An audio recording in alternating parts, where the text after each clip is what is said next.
Welcome, my peeps, my peoples. Please like, comment, subscribe, share the video. It'd be greatly appreciated from the bottom of my heart, my peeps, my peoples. Peep Squad is in a building, baby. We're going to the top, baby. We're going to bring others with us. So please become a part of Notification Squad. Peep Squad, hit that notification bell, baby. Know each and every time I drop a video and tell me what's on your mind. So let's get into it. So Rasheeda is planning a ski trip that she is not going to even attend because her grown-ass son that got caught up out there in these streets, and the police done wrote up some charges, whether they are real or fake. She is not able to go on the trip. All she needs to do is hire an attorney and move on, baby, because there's nothing really she could do because he's locked up behind bars and there is no bond, and she can't do nothing here, just sitting and worrying about it and crying about it.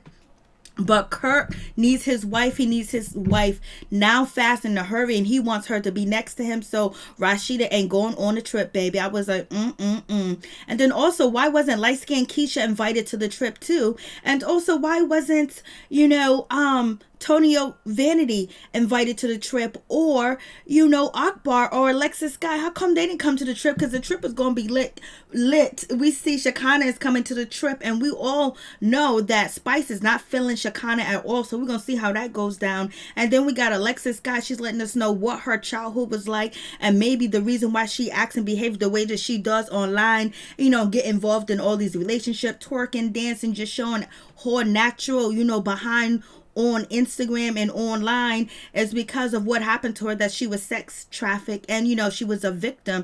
And so basically she wants to let her story out and let people know what she's been through. Whether people believe her or not is bringing attention to what's going on in America with sex trafficking, and the pay close attention to your nieces, your nephews, your children, your neighbors, and just look out for the kids in your community. If you see them getting off the bus or you see them walking, just make sure they no car following them and everything else like that. And also teach your kids to love and respect themselves and be able to have common sense, and teach them common sense that wolf and sheep clothing, whether they come from church, whether they your teachers, your friends, teach them morals and values. And therefore, when somebody come and try to say, oh, you can make this bag, you can get this, you can get that, oh, trust me, believe me who I am, tell them your kids will already know that that is a wolf in sheep clothing, and to walk away and report the person, because sometimes kids don't know when someone is trying to take advantage of them, and you have to teach them the pitfalls out here in life and in these streets, and what people would do to try to harm you. So it's really a good situation for Jock and Alexis Skyy, and also Kendra to represent. And Kendra didn't even go on a ski trip, so that was a situation too as well. So let's just talk about it. So we have Kurt, he's doing a damn thing, and he's inviting Rasheeda out to celebrate their anniversary when they first met. And they got over there waffles and everything, because they met at the Waffle House, and he was like, back then you was low maintenance, but right now you are high maintenance. You exceeded the maintenance. I was like, Lord have mercy. And Rasheeda talk about she is happy about the 7 kids that they got, and she's gonna keep doing it. And some of their kids are spoiled and everything else like that. It seemed like the oldest boy, he ain't spoiled, because he's out in these streets slanging and banging, because he need that cash up front and up now. Being a cook in your restaurant ain't enough to be in his pocket. Allegedly his father was a dope boy, so most likely he might try to walk in his father's footsteps and be a dope boy, because I know he probably heard the legendary stories about Kirk out here in these streets, allegedly. So Rasheeda is planning a ski trip and everything else like that, and it's supposed to be good, or whatever the case may be, but it don't seem like she ain't gonna be going at all. I was like, damn, she gotta stick by Kurt. That's her husband. She gotta do what she gotta do. And then on top of that, we got Sierra. She's bringing her children. Her children with, Shooter together, just to let Shooter know that his daughter is acting up. She's skipping school. She got an attitude and everything else like that. And the kids are kind of misbehaving, especially the oldest girl, because she feels like because Shooter is not at home anymore, they're not married, they're not living in the same household, so the kids are acting up. And so Shooter's just like, basically, I understand. He was like, y'all gotta behave yourself and everything else. And then so Shooter's like, why are you skipping school? And she was like, because school is disrespectful, and there's problems in school, and there's drama, and Shooter's basically saying you need to stay up out of that drama, stay focused, and you don't want to go down that road. Basically, that's what Shooter is telling his daughter. And Sierra said, the kids are missing us, being together and spending quality time together. They probably even missing us kissing up on each other and everything else like that. And Ciara said, "Shooter, I know you want to kiss up on me. I know you want this, baby." And he was like, "Nope, no sorry. I don't want nothing to do with it. I don't want none of that. Don't even try to get me in trouble. I'm not here for the bullshit. You already know I'm dating 2 females on this show, and I don't need you to be an extra one because they already asking about you. I don't need the drama." Shooter gets into, his confessional. He was like, Ciara trying to set me up. She's remembering all the good times, but I remember the bad times. I was like, what bad times do you remember, Shooter? Because you was doing the most. You was dogging out Ciara like it was nobody's business. You were, hooking up with her friends that wasn't her friends no more. You was hooking up with employees at her place. You was running around getting this one and that one pregnant. So the bad times she remembers. And luckily she woke up from you, but, she got to wake up from BK too because he's just like you. He just don't have a lot of kids like you do. So Shooter was like, she know I'm with Kiyomi, and she's trying to make Kiyomi jealous or try to get into that Cheyenne situation. I ain't here for it. I got my 2 women. I'm trying to make them proud and happy, and I don't need the other drama. She, basically he's saying, see, I'm not falling for you. You ain't gonna get me to say that I miss you or I like you or anything else that don't need to be said because I got Kiyomi and Cheyenne and it's good over here. And then also, when Ciara basically was like, oh, look at you looking old. He was like, what? He was feeling a certain type of way. Shooter wanted to say, I might look old, but I got that young punani. And she was like, you got gray in your beard. And he was like, what? Shooter wanted to open his mouth and go in. Then we got Jock. He's at his hair salon that he's partnered up with Sharonda. He was like, how's everything going over here at this salon? And she was like, you haven't been here for a whole year, so why you here now? Because the show is filming and he needs promotion for the salon to get more clout, baby. Sharonda's like, don't even come in here with that bull crap. I can't believe she's still his partner. That's because she's good and she's doing what she's supposed to do, and she played her part on the show, and therefore she's running that business correctly, even though it made it seem like she wasn't running it correctly last year. But Jockton showed up. He ain't been there in a year acting like he's the boss, but he is the boss. But he ain't been there in a year. So he meets up with Alexis Skyy basically to get some intel, some information about Alexis Skyy past when she was growing up, when she was a teenager, about 15 or 16, when she was kind of like kidnapped, and then basically she was drawn into that life and she was forced into that life, and she was a runaway too as well. And I was like, damn, your mother and your father is out here investing money, and the dude that you used to allegedly talk to, which is, Corley Red, ex-husband, and they invested money in him, but they didn't invest money in you when you came back home at 16 years old and you was a runaway. They didn't get you no counseling. They didn't get you no help. They didn't try to find out the problem. They didn't try to find out what was going on. Your mother and your daddy out here running up on Corley Red and Mo, whatever that dude is that she was married to, and taking her shopping bags and shit like that, but they ain't worried about what happened to you growing up. Like, that's a damn situation. But she said she never told her parents, but her parents should be able to see what's going on with their child, especially if they come home from being out there in the trafficking world and been gone for a long time. She comes home and everything is all good. Like, what's going on with that situation? So you gotta pay close attention to your children. Talk to your children. It's not about being their friend. It's about teaching them life. It's about teaching them how to survive in this world, and also how to survive among snakes and pitfalls and predators and wolf and sheep clothing, whether they in church, whether they in school, whether they're entertainers, whether they're their uncle, their brother, their cousin, their mother, their sister, but teaching them about life and people and how the setup begins. Like, you got to teach your kids so they can know. Just like you tell them not to talk to stranger, you got to tell them how a predator will approach them. So Alexis Skyy, she's telling us her situation, and it's sad, and she didn't really want to come out because she never spoke on it before, so she feels like people are going to think that she's lying and she's not telling the truth. Whether she's lying or telling the truth, she has the courage to come out and say what she needs to say and bring attention on a syndicated show to let people know that girls are being snatched up and boys are being snatched up too as well.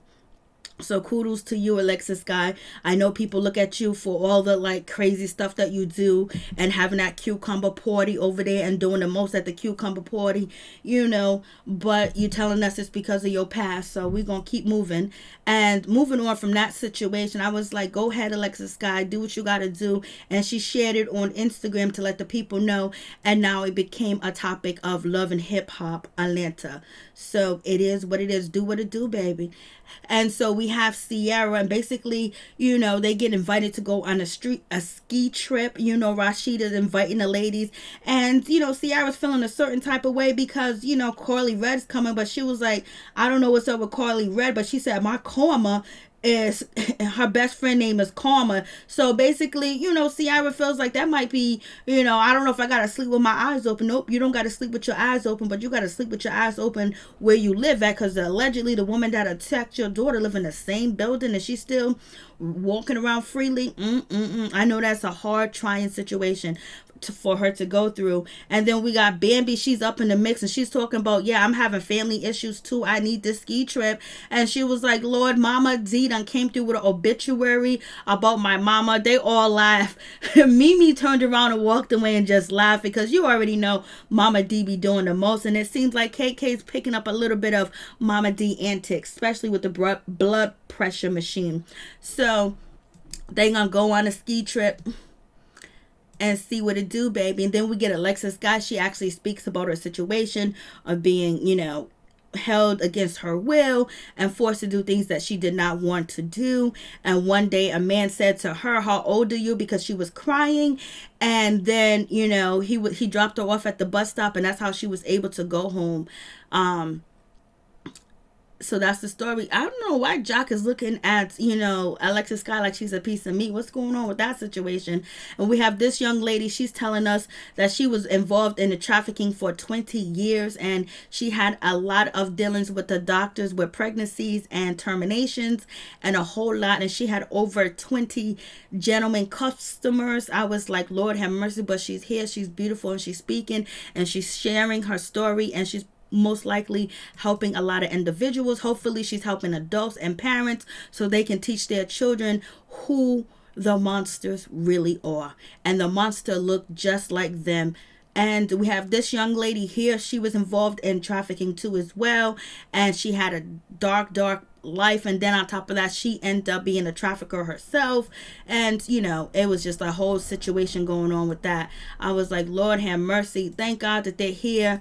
And, they're around and they're alive, because them type of situations are really bad. Some people don't get a chance to tell their stories and save people. And we have Akbar, she got all the confidence in the world. She got a see-through shirt on with a bra and her stomach hanging out. Go Akbar, you got the confidence of a million, baby. And she lets us know that she was around, Alexis Skyy when she was being involved in trafficking when she was about 16, 15, 17, around that time. So she knows the story and she was around.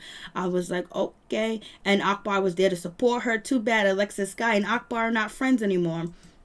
Moving on from that situation, we get Sierra. She finds out that her daughter is being attacked at school, and she is demanding justice and answers because a mother went to the school to jump her daughter. Like, Lord have mercy. So you already know that young lady that wanted to go after Sierra's daughter was scared of Sierra, so that's why she called her mother, because she didn't want to do a one-on-one with her, because it's a lot of kids don't call their parents to school to get into a fight or anything else like that, because number one, their parents would try to tell them not to get involved in that type of situation and tell them to move on, go tell a principal, go tell a teacher, go tell somebody. But in this type of situation, the mother was down to get into the situation because the girl was probably scared, because we did hear that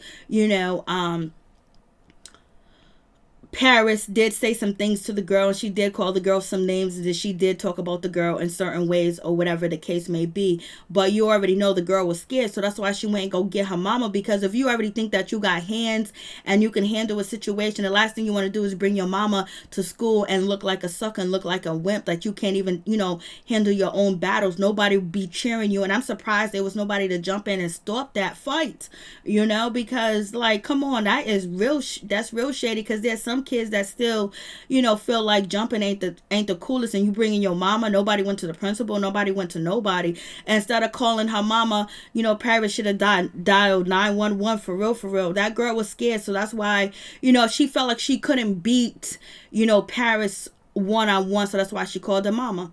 and that was just the situation. And Carly Red is feeling sorry for Ciara, and basically she reached out to her, and then she did talk to her, whatever, but deep inside, Carly Red feels like it's her karma. So it is what it is, in my opinion. And so now we have Paris, she gonna be staying with her father. I was like, go ahead, Mr. Shooter. You got a nasty nice house. You got the oven mitts hanging. You got the nice brand new refrigerator, the new couches. You living it up, baby. And so, his daughter's there, and he's like, yo, what's going on? And basically he's not here for the bullshit. And Ciara's basically saying, my daughter's not perfect. She's not an angel either, but there's no reason for someone to jump her or anything else like that. And she's really upset about the situation. And then you have Shooter, but it's like, yo, you need to stop the drama, because this little situation that happened can get worse. Somebody could really get hurt, because you see what happened to your brother. He's not here anymore, and it was over something real petty. You saying something about somebody, you picking on somebody, you talking about somebody is real petty, and you don't know how they're going to take the situation, how they are going to respond. So he's trying to tell his daughter, yo, you need to chill out and focus on school and basically things like that, because he doesn't believe that she's totally innocent in the situation. But there is no way a parent should get involved and attack a child, point blank period, and do it on school grounds. She should already be locked up, baby, because that's committing crime on school property. So why isn't this parent already locked up? I know they got a restraining order and everything else like that. Ciara, she's feeling a certain type of way. I was like, Ciara, that same energy you have for Carly Red, you need to have for this lady. But I can understand Ciara not wanting to go that route, because after losing a stepchild, and Rod and aka Rod, aka Shooter, because his real name is Rod and his nickname is Shooter. So I don't believe Shooter wants the drama to happen, because he lost a son, and he don't want to lose a daughter, and he don't want to lose nobody else, and he knows how violence is just only gonna get worse. So basically, Paris is going to stay with her father right now. She gonna be with him while Ciara go on a ski trip and everything else like that. But Shooter said he ain't here for this kind of mess, and he knows his daughter is not innocent. He wants to know what Ciara's going to do, what type of charges that she's going to press, because he knows she's going to the court, she's going to the popos. And then Ciara also described that, she also described that, she tried, when the attack was allegedly taking place, she tried to talk to the mother, and the mother lives in the same building as Ciara, and the daughter too as well. I was like, shit, the parent come downstairs and knock on the door and say, listen, our children got some problems or whatever. And maybe if Ciara knew that the two young ladies had a problem, she could have knocked on her door or something. Communication is very important. Ciara, you got to back and stop worrying about how you look, and worry about what's going on with your daughter and what she's doing in school and what kind of issues she do got going on, because she got her mother,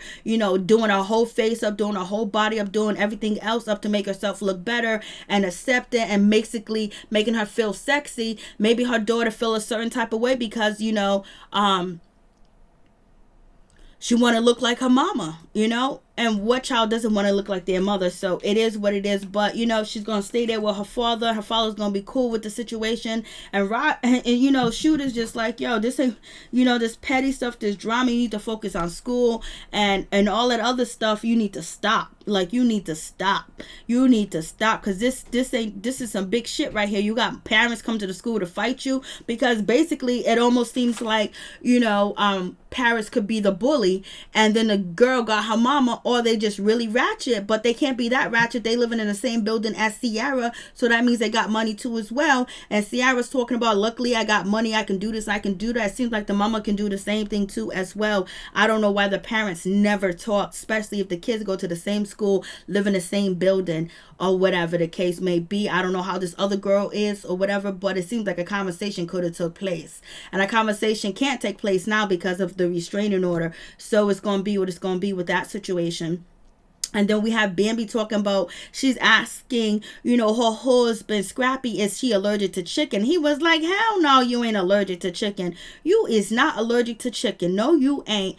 And so she's going on a ski trip, and, she's happy about that, but she's showing signs of being pregnant, because he's like, you all moody. She's throwing up and everything. And we already know Bambi is having a girl, because she did have a reveal party on Instagram. And so we get to the situation of Kirk Kurt's son getting locked up allegedly. Kirk and Rasheeda saying he had one bag of weed and a gun, but they wrote up the charges that he had a sawed-off shotgun with a silencer, and he had some other stuff on him. So right now, Kurt is basically saying he's lucky his son is still alive, that the cops didn't take the matter into their own hand because their son did have a weapon charge, and he feels like the system is trying to railroad his son because his son has a juvenile record, and basically driving while black too as well, because he got pulled over because incorrectly changing lanes or whatever, or somebody could have snitched on your son and the cops was already looking for him, because when they pull you over for not having your seatbelt, a tail light out, they already know, because somebody done already dropped the dime that's in your circle that snitched on you, whether it's your peoples or not. Somebody snitched and then just use that as a sign to pull you over. And sometimes they pull you over like that for driving while black, profiling you. So basically, he really needs to help his son. His son is locked up, he's behind bars, and he is not getting any bail because the charges seem real dangerous, like he is a full-fledged criminal out here in these streets. So Kirk needs Rasheeda to be by his side, and Rasheeda basically tells the ladies that she cannot go on a trip with them whatsoever. And then we have Sierra. She's crying, talking about her situation, and her and Carly Red trying to make up. But Carly Red was like, yo, you just dogged me out. And, Carly Red feels a certain type of way. Your daughter just got attacked and it was on national TV and you're on a ski trip. I feel what Carly Red is saying, but if the woman lives in the same building, Sierra needs some sanity to get away from that building, because it's probably stopped each and every time that she thinks about the situation. The woman and her daughter is right upstairs and she's downstairs, and she got to deal with their torment, that she got to hold back and can't do nothing, and she's waiting for the police to do what they need to do, because after losing a stepchild, and she has a lot of things that she can lose if she do fight somebody, because she can be sued and lose her glam shop and all the stuff that she got going on. So it gotta be that gotta be a trying situation to be in the same building. If somebody attacked your child, I don't know how you do it. I wouldn't be able to. Somebody would have to get my bail money. And so you have Carly Red basically is just like, Carly Red is just like, I don't know why she here. She got more serious things to worry about. I was like, And so Bambi, basically, she needs salt peanuts to help her because she's getting sick and stuff like that. So she's going to take a pregnancy test, and we know she's going to be pregnant. And we have, Spice, she's feeling a certain type of way, and she does not like Shekinah because Shekinah is a liar. And, she's conniving, she's deceiving, she laughs in your face and stab you in the back and talk about you. So therefore, she's upset that Shekinah is coming on a trip and replacing Rasheeda. She's not feeling the situation. She's not happy about the situation, and she's gonna let it be known when she sees Shekinah. We know Shekinah ain't for that smoke. And so now we have, Scrap, and we have his sister Cheyenne, and we have Miss KK. She got a blood pressure machine. She's doing the most, just like Mama D would do too as well. And basically she wants an apology from Cheyenne because she said a Cheyenne called her a B word. And I was like, how can Cheyenne be a real estate agent and she can't even afford her own cell phone? Why ain't her cell phone in her name? Cell phones are so cheap that you can get so many different plans where you don't need a contract, and she don't got a cell phone in her name. So anyways, KK is like, yo, you shady, you this, you that, and you didn't want to pay me on purpose, and you called me a B word, and I want an apology. Cheyenne said, I did not call you that. But anyways, KK was like, you know what?